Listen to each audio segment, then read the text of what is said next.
expect that the Nigerian government will act, at least to give the appearance of doing something to stop the mass killing of Christians there. The big problem here, though, is that the Nigerian government for years, and I've been documenting this on a day-by-day basis at Jihad Watch, has been complicit in this killing. They want the Christians to be killed in Nigeria. The Nigerian government is made up of Fulani Muslims, and they are one of the major groups waging the jihad.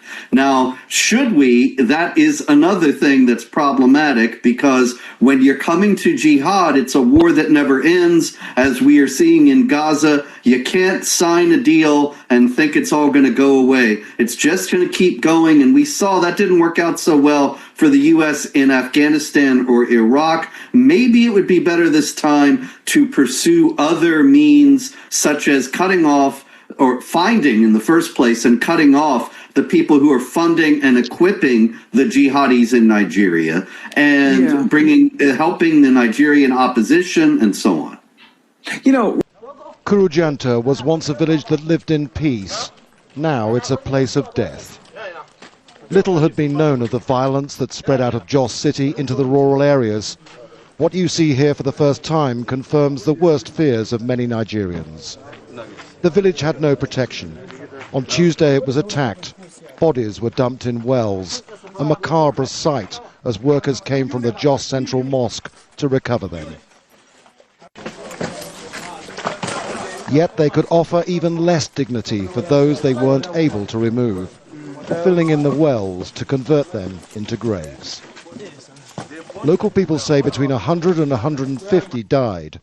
Those figures can't be verified. We saw 7 bodies recovered.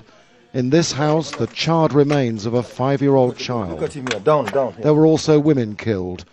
And inside this cardboard box, a sight too shocking to show: the burned body of a baby only a few months old.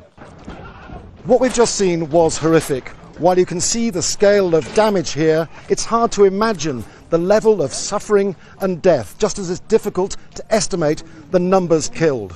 That's until grim recovery operations like this one are complete, and that could be some time. Abdullahi Abubakar Waze was in Jos when the attack happened. 2 of his sons are missing, presumed dead. His second wife, Fatima's body, was one of those pulled out of a well. There was no comfort for him.